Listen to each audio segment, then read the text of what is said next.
Hi, mushroom white pulao எப்படி பண்ணுறதுன்னு பார்க்கலாமா? இதுக்கு வந்துட்டு ஸ்பைஸ்க்கு நம்ம எந்த மசாலாஸ் யூஸ் பண்ண மாட்டோம். ஸோ சில்லி மட்டும் தான் யூஸ் பண்ணுவோம். ஸோ ஃபர்ஸ்ட் ஒரு மிக்சர் ஜார் எடுத்துக்கோங்க. நான் 3 சில்லிஸ் எடுத்திருக்கேன். இன்கேஸ் உங்களுக்கு ஸ்பைஸ் அதிகமாக வேணும்னா 5-6 கூட எடுத்துக்கலாம். ஒரு கொத்து கருவேப்பிலை அண்ட் கொஞ்சமாக கொத்தமல்லி, கொஞ்சம் புதினா, ஒரு கை எடுத்துக்கோங்க.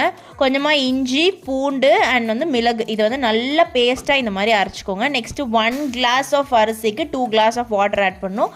நான் 2 கிளாஸ் ஆஃப் அரிசி எடுத்துருக்கேன். அதுலேயே மீல் மேக்கரும் ஊற வச்சுட்டேன்.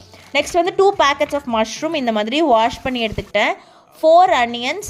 ஸோ ஃபர்ஸ்ட் குக்கர் எடுத்துக்கிட்டு கொஞ்சமாக கீ இல்லைன்னா ஆயில் எடுத்துக்கோங்க, இல்லை பட்டர் வேணாலும் நீங்கள் ஆட் பண்ணிக்கலாம். ஸோ அதில் வந்து பட்டை, கிராம்பு, ஏலக்காய், பிரிஞ்சி இலை என்னென்ன இருக்கோ போட்டுக்கோங்க. சோம்பு கொஞ்சம் போட்டுக்கோங்க. ஸோ ஸ்மெல் வந்ததுக்கப்புறமா வெங்காயம் நம்ம நீட்டாக வெட்டி வச்சுருக்கோம் இல்லையா, அதுவும் போட்டு 1 ஸ்பூன் ஆஃப் சால்ட் நல்லா வதக்கிட்டு நம்ம அரைச்சி வச்சுருக்கிற அந்த பேஸ்ட்டை கொட்டி நல்லா பச்சை வாசனை போகிற வரையும் வதக்கிடணும். நெக்ஸ்ட்டு 5 டொமேட்டோஸ் நான் எடுத்திருக்கேன். உங்ககிட்ட வந்துட்டு சின்னதாக இருந்ததுன்னா 7-8 எடுத்துக்கோங்க. 2 க்ரீன் சில்லிஸ் இந்த மாதிரி நடுவில் ஸ்லைஸ் பண்ணி போட்டிருக்கேன். அண்ட் வந்து மஷ்ரூம் 2 பேக்கெட்ஸ் ஆஃப் மஷ்ரூமை இந்த மாதிரி கொஞ்சம் பெருசாக கட் பண்ணி போட்டிருக்கேன். ஸோ இது நல்லா மிக்ஸ் ஆன அப்புறமா 2 ஸ்பூன்ஸ் ஆஃப் கர்ட் ஆட் பண்ணிக்கோங்க.